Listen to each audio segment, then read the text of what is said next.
The American real estate market is witnessing the biggest institutional investment disaster in history, yet mainstream media remains eerily silent.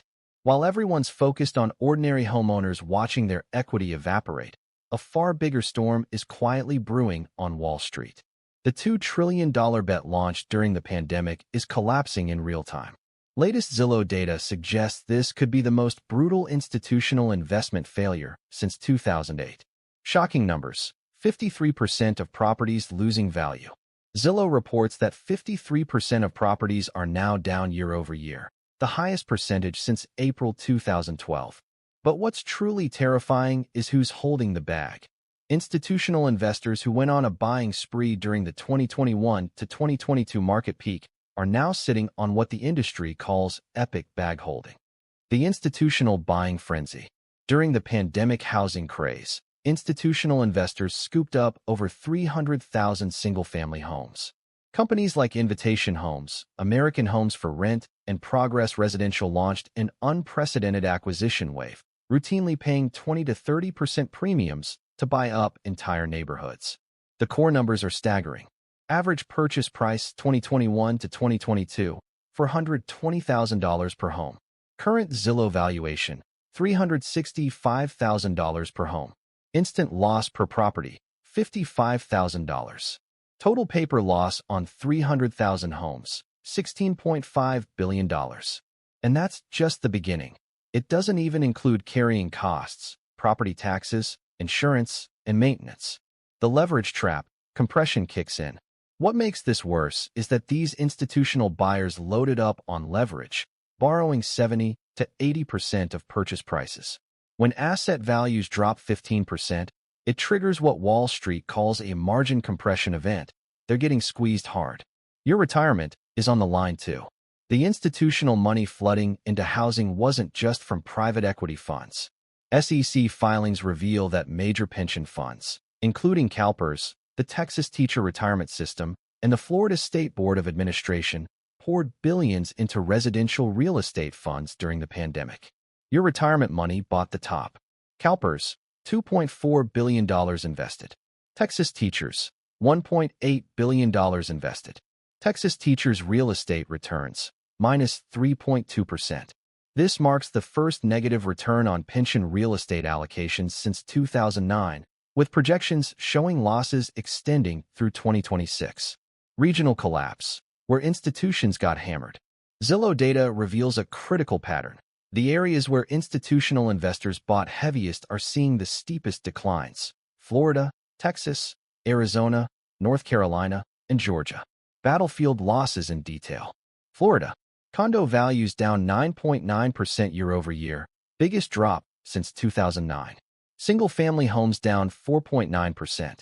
Institutions hold roughly 40,000 single-family homes. Tampa Bay. 8,000 institutional holdings. Average purchase price, $385,000. Current valuation, $340,000. Regional equity loss, $360 million. Miami-Dade. 12,000 institutional holdings. Average purchase price, $520,000. Current valuation, $465,000. Total loss, $660 million. Austin, the bloodbath. 6,500 institutional holdings. Average purchase price, $475,000. Current valuation, $380,000.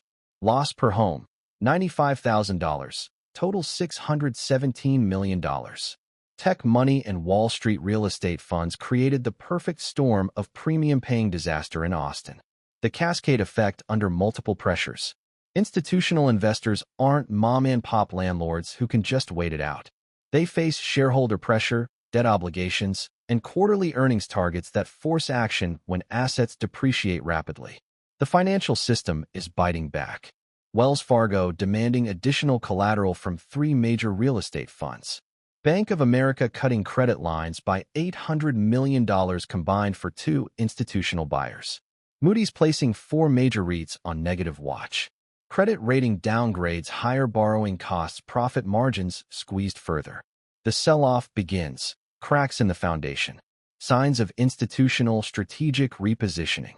Invitation Homes announced exploring strategic alternatives for portions of its portfolio. Industry code for "We need to sell before this gets worse." Progress Residential quietly listed over 2,000 properties in the past 6 months. American Homes for Rent completely paused acquisition plans. Liquidity event, the market flood. When institutional investors start dumping at scale, they create what economists call a liquidity event. Markets that were once inventory-starved suddenly get flooded with institutional-grade properties priced below purchase cost. Realtor.com data confirms the trend. Active listings up 15% year-over-year nationally. Inventory at highest level since 2019. Much of the new inventory comes from institutional sellers who bought at pandemic peaks. Regional differences tell the story. New York, minimal institutional buying prices up 3.9% year-over-year. Texas, heaviest institutional buying 134,000 listings, way above long-term average. Tennessee, inventory 50% higher than normal. Institutional investors are trying to quietly exit before the market realizes their full exposure, but when everyone sells at once, price collapse becomes inevitable. Systemic risk more dangerous than 2008. These institutions financed purchases through complex instruments, mortgage-backed securities, REITs, pension allocations. Federal Reserve data shows total institutional exposure to residential real estate now exceeds $2 trillion, double the 2008 crisis when you factor in property-related derivative investments. The key difference: 2008, bad mortgages to individual borrowers. Now, bad bets by institutional investors, supposedly sophisticated players. Institutional investors can't just walk away like individual homeowners. Fiduciary duties, debt covenants, and regulatory requirements force them to act as assets depreciate. NAR's false optimism.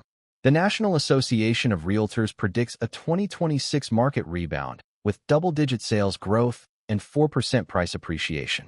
But remember, these are the same folks who've claimed there's no housing downturn for the past 3 years. More importantly, NAR represents real estate agents whose income depends on transaction volume. They have a vested interest in maintaining optimism regardless of the data. The reality: when $2 trillion in institutional money is trapped in depreciating assets, there's no quick bounce back. It takes years to fully unwind. We're still in the early stages of this unwinding process. What to watch in coming months? Institutional strategic portfolio adjustments. When Blackstone's Invitation Homes talks about optimizing geographic footprint, they're really saying they need to sell properties in declining markets. Rent growth rates. These companies bought expecting 8 to 10% annual rent increases. As property values fall, they'll push rents higher to maintain returns, creating a rental displacement event. Changes in institutional lending standards. Banks that financed large-scale purchases are now deeply worried about loan portfolios. Tighter standards for institutional buyers means less competition for individual homebuyers. Opportunity in crisis. The spring 2026 window. As these sophisticated investors scramble to cut losses, they're creating buying opportunities unseen since 2012. Properties that sold for $450,000 at peak are now listed at $380,000 and likely to close around $350,000 based on current market dynamics. The sweet spot. Based on inventory trends and institutional selling patterns, spring 2026 could open the optimal entry window. The confluence of seasonal inventory increases, institutional selling pressure, and continued demand weakness will create maximum negotiating power for individual buyers. Target areas: Florida Gulf Coast, Austin suburbs, Phoenix Outer Ring, Charlotte growth corridors. These are where institutional money is most desperate to exit. The advantage of negotiating with institutional sellers. Institutional sellers have completely different motivations than individual sellers. No emotional attachment. Not maximizing profit. Just minimizing losses and meeting portfolio requirements. This creates negotiating dynamics that simply didn't exist when individual sellers dominated the market. Bottom line: a generational opportunity from historic miscalculation. Wall Street's $2 trillion bet that home prices would rise forever is failing spectacularly. Zillow data shows we're only seeing the beginning of the institutional wealth destruction about to unfold. For savvy buyers who understand market dynamics, the next 12 to 18 months represent a once-in-a-generation opportunity. But you need to act strategically, focus on the right markets, and understand you're essentially buying distressed assets from desperate institutional sellers. The housing market isn't just cooling. It's experiencing an institutional liquidation event that could reshape American real estate ownership for the next decade. Are you ready to capitalize on Wall Street's historic miscalculation?